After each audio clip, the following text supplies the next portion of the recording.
Hello friends, welcome back to my channel.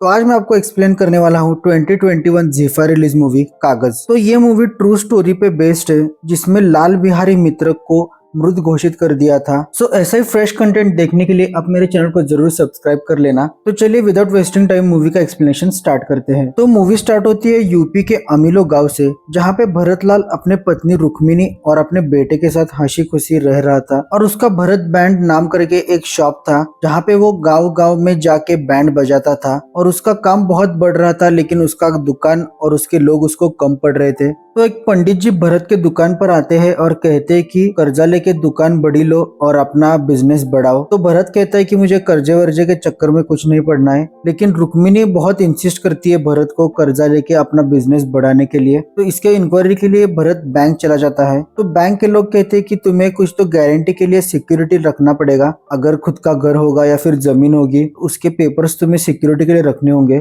तब भरत कहता है कि खलीलाबाद में मेरी जमीन है। तो उसके पेपर्स लेने के लिए भरत खलीलाबाद चला जाता है अपने चाचा चाची के पास। लेकिन जब वो लेखापाल के पास चला जाता है अपने जमीन के पेपर्स लाने के लिए, तो लेखापाल उसे बताता है कि 10 साल पहले ही तुम्हें मृत घोषित किया गया है और चाचा ने तुम्हारी जमीन अपने 3 बेटों में बांट दी है। तो ये सुन के भरतलाल को बिल्कुल भी यकीन नहीं होता है और वो लेखापाल के साथ झगड़ा करने लगता है। तो लेखापाल उसे भगा देता है। और फिर जब वो चाचा के घर वापस आता है, तब चाचा उसे बताते हैं कि मैंने ही तुम्हें मृत घोषित किया है, क्योंकि मेरे बेटों को सिर्फ छोटे छोटे हिस्से आ रहे थे और तुम यहाँ पे गांव में आने वाले नहीं थे, इसलिए मैंने ये किया है। तो ये सुन के भरतलाल के पैरों के नीचे से जमीन खिसक जाती है और चाचा के लड़के भरतलाल को वहां से भगा देते हैं। तो मायूस होकर भरतलाल घर वापस आता है और अगले दिन वो पूरे गांव वालों को बता देता है कि भरतलाल मर चुका है। तो गांव वाले भी उसका मजाक उड़ाने लगते हैं और उसको भूत भूत कह के चिढ़ाने लगते हैं। तो गांव वालों से तंग आकर भरतलाल आखिर सरपंच के पास चला जाता है। तो उस रात सरपंच नशे की हालत में पार्टी कर रहा था। तो भरतलाल को कल आने के लिए कहता है, मैं तुम्हें रिटर्न में दे दूंगा। लेकिन अगले दिन भरतलाल जैसे ही सरपंच के पास जाता है, तो सरपंच इनकार कर देता है और वो कहता है कि अगर लेखापाल ने तुम्हें मार दिया है तो मेरे लेटर से कुछ नहीं होगा। फिर भरतलाल ठान लेता है कि अब वो सिस्टम की हेल्प लेगा और वो सबसे पहले तहसीलदार को लेटर लिखता है। तो तहसीलदार की तरफ से कुछ रिप्लाई नहीं आता और उसके बाद वो डीएम सीएम पीएम सबको लेटर लिखता है। तो बदले में जवाब में सिर्फ लेखापाल को कांटेक्ट करो, लेखापाल से मिल लो, ऐसा ही रिप्लाई आता है। ये सब चिट्ठियों के चक्कर में भरतलाल इतना बिजी हो गया था कि उसको बीवी की तरफ ध्यान देने के लिए टाइम ही नहीं था और उसकी बीवी ऑलरेडी 7 मंथ्स प्रेग्नेंट थी। फिर भरतलाल ये चिट्ठियों का चक्कर छोड़ देता है और अपने काम में बिजी हो जाता है और अपने वाइफ को टाइम देने लगता है। फिर 2 महीने बाद भरतलाल को एक बेटी होती है। तो बेटी को देख के भरतलाल बहुत खुश होता है, लेकिन फिर भी गाँव वाले बाज नहीं आते अपनी हरकतों से और वो अभी तक उसे चिढ़ाने लगते हैं। तब भरतलाल ठान लेता है कि अब वो इंसाफ लेके रहेगा और वो कोर्ट चला जाता है। वहाँ पे उसकी मुलाकात साधुराम केवाड़ से होती है, जो कि बहुत ही अच्छे वकील थे। लेकिन वो भरतलाल से कहते हैं कि कानूनी लड़ाई लड़ना बहुत मुश्किल है, कितने लोगों की जिंदगी निकल गई लेकिन अभी तक उनको न्याय नहीं मिला है। तभी वहाँ पे एक आदमी दिखाई देता है जिसका नाम था भीषण सिंह। तो साधुराम जी भरतलाल को बताते हैं कि ये भी मृतक है, इनके भाइयों ने इनकी जमीन हड़प ली है और इनको मृत घोषित कर दिया है। तो न जाने कितने से केसेस होंगे, लेकिन फिर भी भरतलाल अपने बात पे अड़ा रहता है और पैसों का जुगाड़ कर लूंगा ऐसा कहता है। तो थोड़े से पैसे वो साधुराम जी को देता है और अपना केस स्टार्ट करता है। तो यहाँ से भरतलाल की कोर्ट की जर्नी स्टार्ट हो जाती है। इसी बीच उसे पैसों की कमी आने की वजह से खुद का दुकान भी बेचना पड़ता है। तो ये सब देख के भरतलाल बहुत दुखी था। तो रुक्मिणी से उसका दुख देखा नहीं जाता। तो रुक्मिणी कहती है कि अब इसे छोड़ दो, लेकिन भरतलाल हार नहीं मानता और अगले ही दिन वो अशरफी देवी के रैली के सामने एक बोर्ड लेके बैठ जाता है, जिस पर लिखा था, मैं जिंदा हूँ, मैं भ्रष्टाचारियों के कलम का मारा हूँ। तो ये देख के एमएलए मैडम के रैली वाले कार्यकर्ता उसे उठा के साइड में रख देते हैं। और तभी उसी बीच एक जर्नलिस्ट आई थी जिसका नाम था सोनिया। तो वो भरतलाल का पिक ले लेती है और अपने न्यूज़पेपर के फ्रंट पेज पे छाप देती है। फिर अगले दिन सोनिया वो न्यूज़पेपर लेके भरतलाल के घर तक आती है, लेकिन भरतलाल तब नाई की दुकान पर गया था।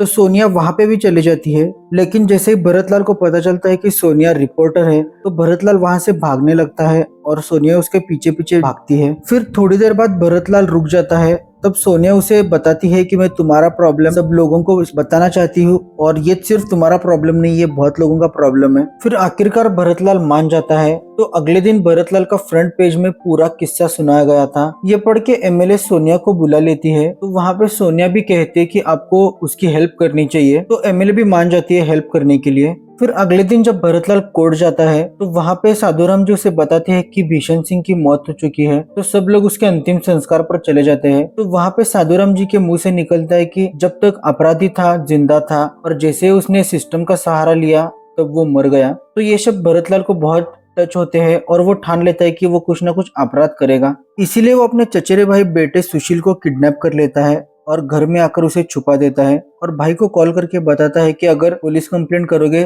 तभी मैं तुम्हारे बेटे को छोड़ूंगा। ये सुन के वो बहुत परेशान होता है और भागकर घर जाता है और ये बात अपने भाइयों को बताने लगता है। तभी उनकी माँ उनसे कहती है कि भरतलाल से एक चूहा तो मारा नहीं जाता और ये उसका प्लान है, क्योंकि अगर पुलिस कंप्लेंट हो जाएगी तो वो जिंदा हो गया ऐसा डिक्लेयर हो जाएगा। तो वो लोग पुलिस कंप्लेंट नहीं करते। भरतलाल पुलिस का इंतजार कर रहा था लेकिन पुलिस उसे अरेस्ट करने के लिए आती ही नहीं। तो भरतलाल आइडिया करता है कि सुशील के शर्ट के ऊपर मुर्गी के दाग लगाता है और रोड के बीच में लगा देता है। तो ये देख के सुशील के घर वाले फिर से डरते हैं, लेकिन भरतलाल की चाची बहुत ही चालाक थी। वो पता कर लेती है कि ये खून सुशील का नहीं है और वो शर्ट लेके वहां से चले जाते हैं। तो ये देख के भरतलाल फिर से फ्रस्ट्रेट होता है और थक हार कर अगले दिन सुशील को छोड़ने के लिए अपने गांव चला जाता है। तो रास्ते में ही उसे अपने भाई मिल जाते हैं, तो वो सुशील को उनको सुपुर्द कर देता है और वहां से जाने लगता है। तो उसके भाई उसे मारने के लिए उसका पीछा करते हैं, लेकिन भरतलाल को फिर से एक नई आइडिया आती है और वो खुद को ही मारने लगता है और पुलिस के पास चला जाता है और कहता है कि मेरे भाइयों ने मुझे मारा है क्योंकि मैंने भांजे को किडनैप किया था, तो मुझे अरेस्ट कर लो। फिर पुलिस वाले पूरी बात जानने के बाद वो भरतलाल से कहते हैं कि तुम घर चले जाओ और कल आना। तो अगले दिन भरतलाल जब पुलिस स्टेशन जाता है तो वो देखता है कि उसके भाई भी तभी वहां से निकले हैं। तो पुलिस स्टेशन के अंदर जाने पर उसे पता चलता है कि पुलिस वाले अब उसे अरेस्ट नहीं करेंगे, क्योंकि उसके भाइयों ने पुलिस वालों को घूस दी थी और कहा था कि उसको अरेस्ट मत करो। फिर थक हार कर फाइनली भरतलाल एमएलए अशरफी देवी के पास चला जाता है। तो ये बात सुन के अशरफी देवी भी उस पर हंसने लगती है और उसका मजाक उड़ाती है और उसे सजेस्ट करती है कि अपने नाम के सामने मृतक जोड़ दो, ताकि जो भी तुम्हारा नाम सुनेगा उसे तुम्हारी तकलीफ पता चलेगी। तो भरतलाल को भी यह आइडिया अच्छा लगता है। तो अगले दिन पूरे विधि विधान के साथ वो अपने बोर्ड का नाम चेंज करता है और भरतलाल मृतक लिख देता है। ये देख के वहाँ पे आए कुछ लोग रुक जाते हैं। तब भरतलाल को पता चलता है कि उसी की तरह और भी बहुत सारे लोग हैं जिनके साथ ऐसा ही हुआ है। वो लोग जिंदा तो है लेकिन लेखापाल की वजह से उन्हें मृतक घोषित कर दिया है। फिर भरतलाल अपने ही ऐसे एरिया में जितने भी मृतक लोग हैं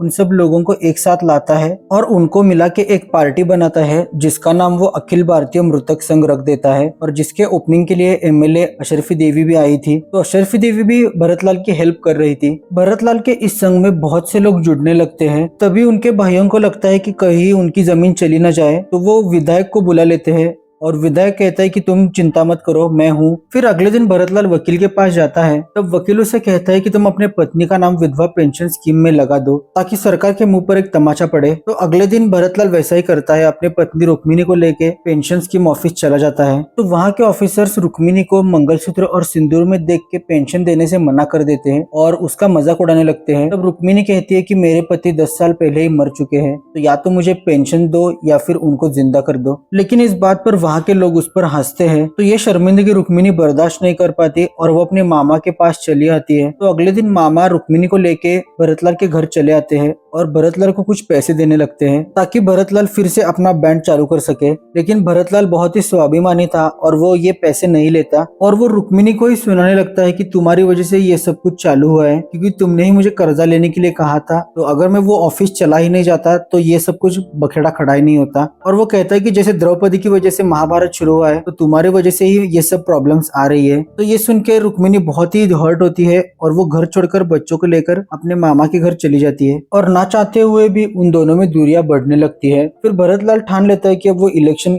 में खड़ा हो जाएगा। तो अपने प्रदेश के इलेक्शन में वो खड़ा होता है ताकि जीतने के लिए नहीं हारने के लिए, क्योंकि अगर मृत आदमी इलेक्शन में खड़ा हो सकता है तो उस इलेक्शन को खारिज कर दिया जाए या फिर मुझे जिंदा किया जाए, ऐसा उसका कहना था। फिर भरतलाल के खिलाफ कोर्ट में केस स्टार्ट हो जाती है। तो कोर्ट में भरतलाल कहता है कि जज साहब आप बस एक कागज पे लिख दो कि मैं जिंदा हूँ। तो अपोजिशन के वकील कहते हैं कि ये इंसान पागल हो चुका है, इसकी बीवी भी इसे छोड़ के चली गई है और पूरे गाँव में इसका मजाक हो रहा है, हमेशा इसने सरकारी कामों में बाधा लाने की कोशिश की है। तब जज कहते हैं कि अगर लेखापाल नहीं तुम्हें मार दिया है तो मैं कुछ नहीं कर सकता, और रही बात तुम्हें जिंदा करने की तो वो दूसरे कोर्ट में तुम्हारी केस चल रही है। तो वो साधुराम जी से कहते हैं कि ये केस खारिज कर दो। फिर कुछ दिनों बाद अशरफी देवी के सिफारिश से भरतलाल विधानसभा के डिजिटल गैलरी का पास बना लेता है और वो विधानसभा में एज अ ऑडियंस देखने के लिए चला जाता है। तो वहाँ पे वो कुछ पर्चियां फेंकता है और नारेबाजी करता है कि मृतक को जिंदा किया जाए, हम पे जुल्म हो रहा है। तो आज तक विधानसभा के इतिहास में पहली बार ऐसा कुछ हुआ था। इसी विधानसभा में भरतलाल के भाइयों के विधायक भी थे जो कि अशरफी देवी के अपोजिट में थे। तो इस बात को वो लोग वहीं पे दबा देते हैं और भरतलाल की खूब पिटाई करके उसे घर भगा देते हैं। इस बार भरतलाल का हौसला टूट चुका था, तो वो रुक्मिणी के पास चला जाता है और कहता है कि मैं ये सब कुछ छोड़ दूंगा, तुम मेरे साथ घर वापस आओ।